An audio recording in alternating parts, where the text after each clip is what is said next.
traditional mead today on Happy Chick.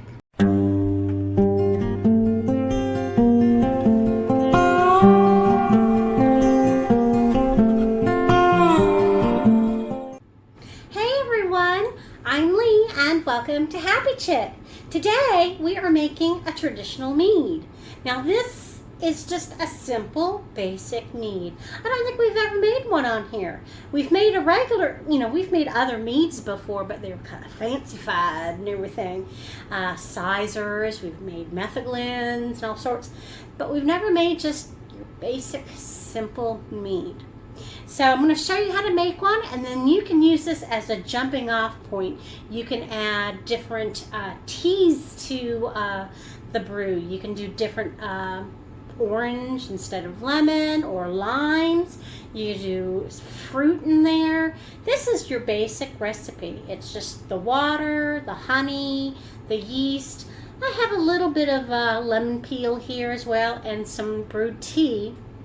Helps with the mouthfeel, the tannic. But otherwise, it's a jumping off point. You could do whatever you want with it. So let's get started on this traditional basic mead. All right, so we're going to make a 1 gallon batch. So typically 1 gallon batch of mead will require about 3 pounds of honey. That's on average. It also depends on what kind of yeast you end up using. We are going to be using the EC1118.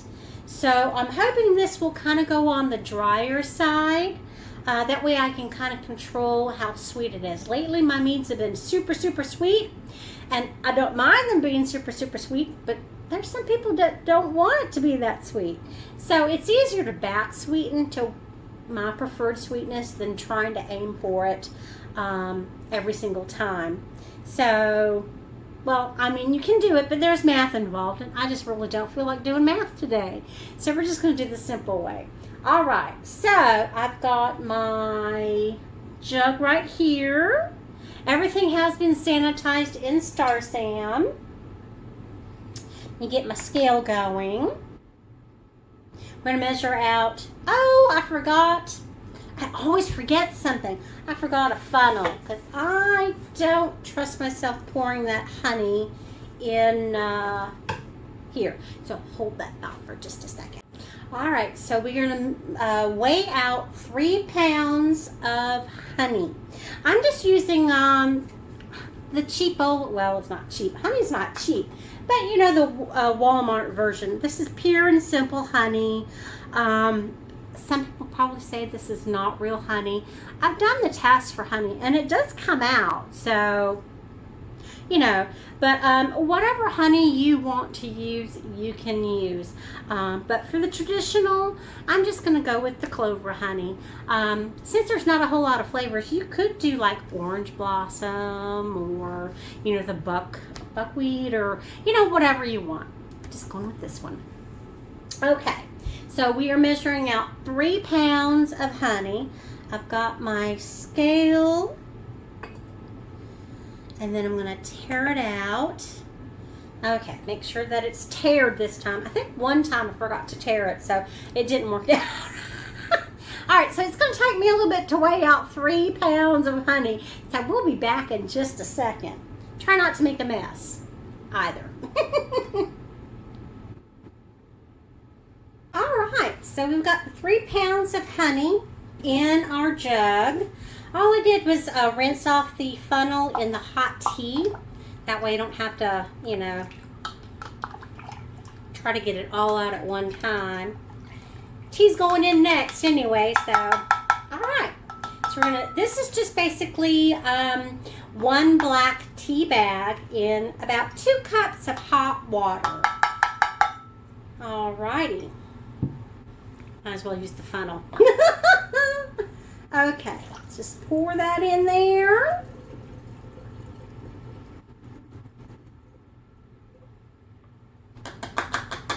All right. Now the fun part. We get to shake, shake, shake. All righty. Oh, I might as well throw in my lemon peels while I'm at it. Okay, so I have half a lemon peeled, and then I scraped off the white bits. I've done this before. Just used a vegetable peeler, peeled the lemon peel off after I did a nice good wash on it, and then just with a little knife scrape any of the white bits off. You don't have to be perfect, but you don't want a whole lot of the pith in there because it will make things bitter. So I just used a half of a lemon. You don't really need a whole lot. So I'm going to go ahead and toss those in as well. All right, and then I'm going to take this off so I can shake up and get that honey started to dissolve. I have a hole on the bone, so I have to make sure I have it closed off. So let's shake, shake, shake.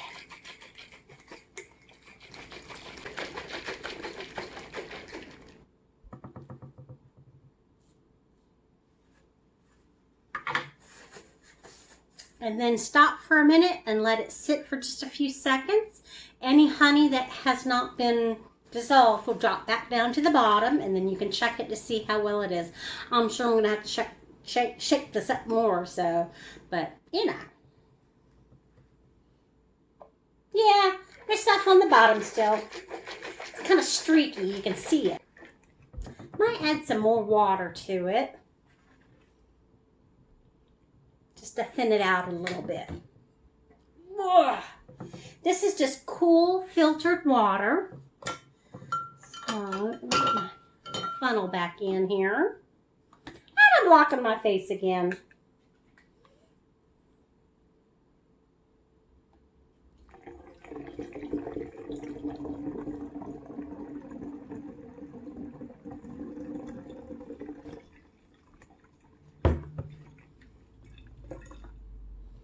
There we go. That might help the honey dissolve a little bit more. A little bit more water. Whoop. Splashed out at me. All right, so I think I've got the honey pretty well dissolved. But I'm going to shake it one more time. When you think it's dissolved, shake it a little bit more. Well, I mean, the honey, if it doesn't dissolve, the yeast can get to it. It just takes a little bit harder for it to work and everything. And, you know, might as well give the yeast all the help it can get. You know?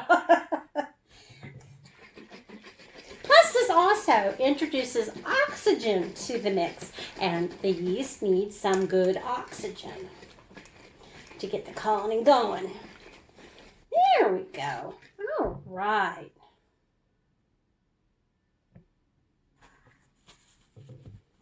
Okay, so we're going to put some more water in here.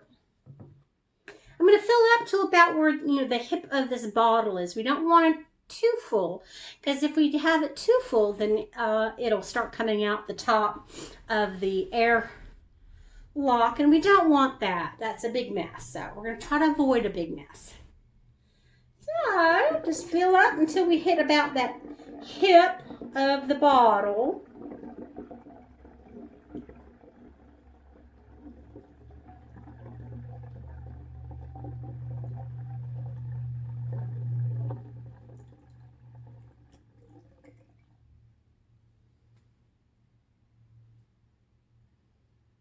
Maybe just a hair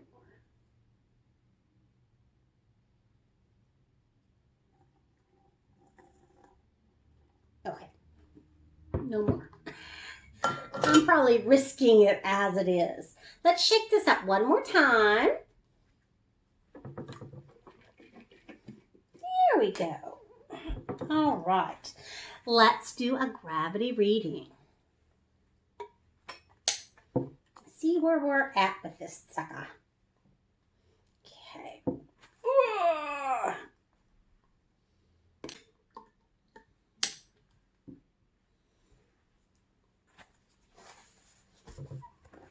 Okay, so it's going to be on the high side because, you know, this is a mead and it's nice and high. Let's see here. It is at 1.09.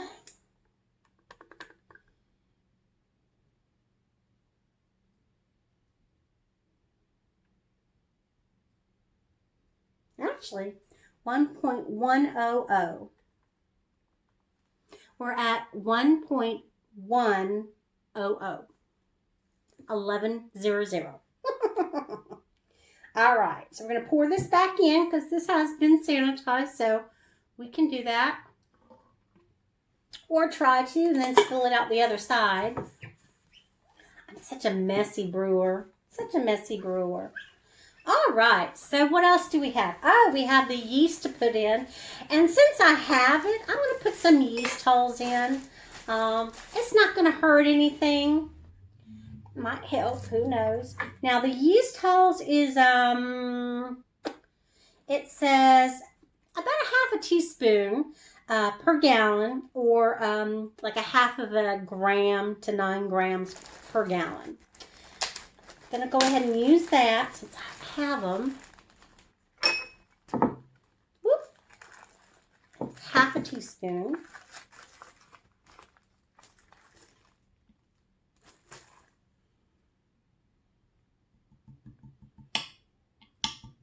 There we go. Kind of got stuck down. Oh yeah, it did get stuck in the lid. Oh well. We'll get that in just a second here. And then I've got the EC1118. And we're going to do half a package of that. So, about a half a package.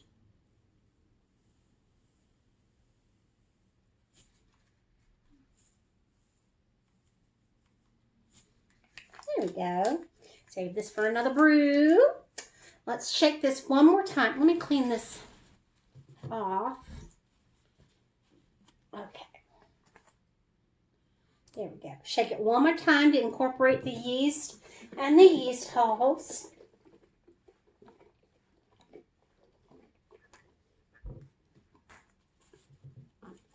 Okay. Then we're just going to put the airlock on her. There we go. Everything's in. We're going to go ahead and label her, and I'm going to put her in with where I put all my meads and wines when they're brewing, and we will check back with her probably in about a month or so. Usually I check back in a month. I don't really check sooner than that.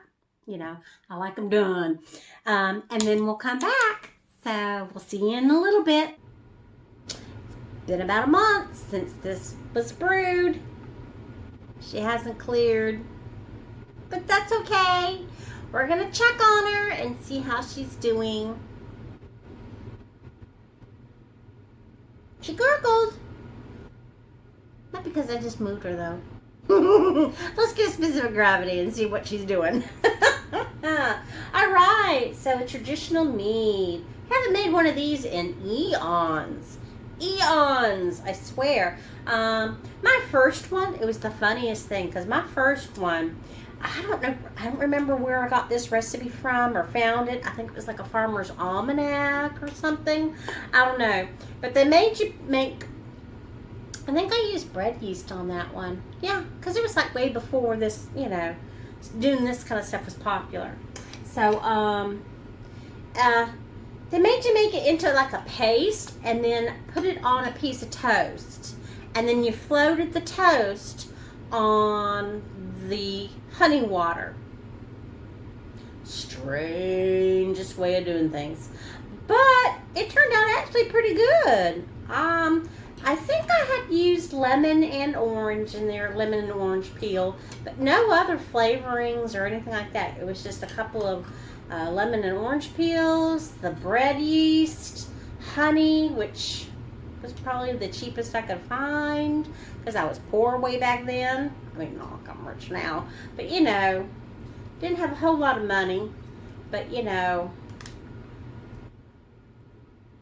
wanted to make something. This has gone dry. She has gone dry. Oh, she's floating now. Barely, but she's floating.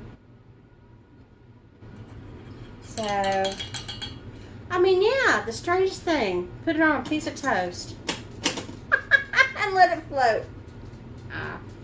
That was the way they did it back then, I guess. I don't know. But it was pretty good. But that was like 30 years ago, I think, when I made my first mead. It was nuts. Crazy, crazy. All right, so we are at 10, let's see here, 10, 12, 14, 10, 14-ish. Let me double check on this. Take my second eyes off. 2, 4, yeah, 14. All right, so let's have a taster and see what she's tasting like. Not completely dry, but she is on the drier side.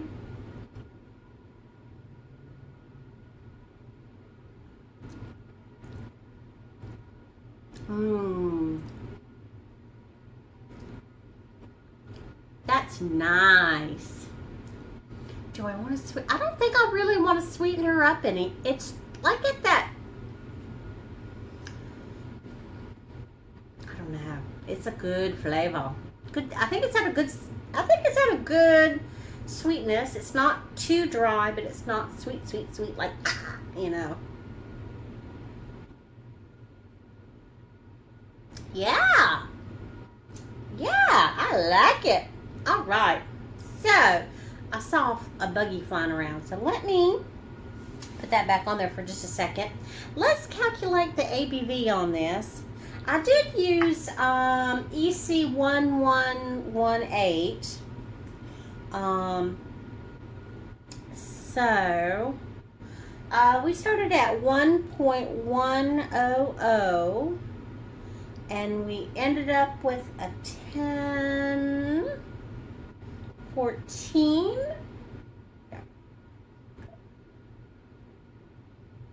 Whoop. Putting a decimal point does help.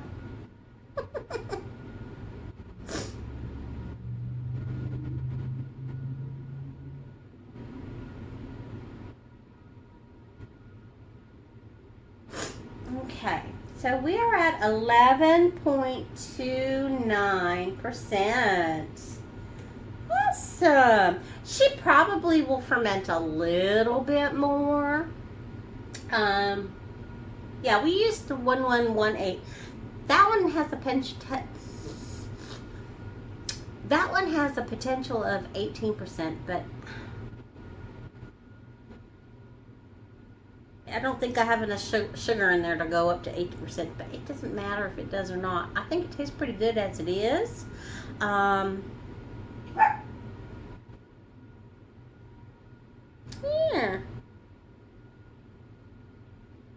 I think I'll be fine. She really hasn't cleared too much, unfortunately. So, I think what we'll do is we'll put her in a container. I'm going to try to siphon off most of the yeast lees. That way, if there is any more fermentation, it's a smaller colony, and so it will kind of peter out, I think. And maybe let her sit for another week. We'll test her again and see if maybe that can clarify a little bit more. Yeah. I'm seeing a little buggy. It's kind of starting to get warm out here. So, yeah, they're starting to come out now.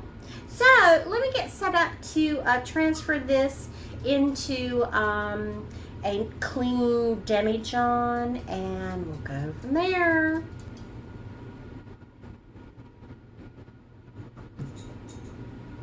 That'll also take out, there's, I think I did put some lemon. Yeah, I did put some lemon peel in here, so that will help us get rid of that lemon peel so it doesn't start overwhelming the mead too much. So let me snap that on, or try to snap that on. Here we go. I'm not going to go all the way down because I really want to try to avoid the lees as much as I can. There's still some clearing that needs to be done, so, and we'll go ahead and start pumping away.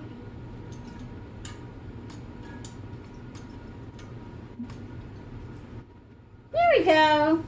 Move this down to help with the gravity.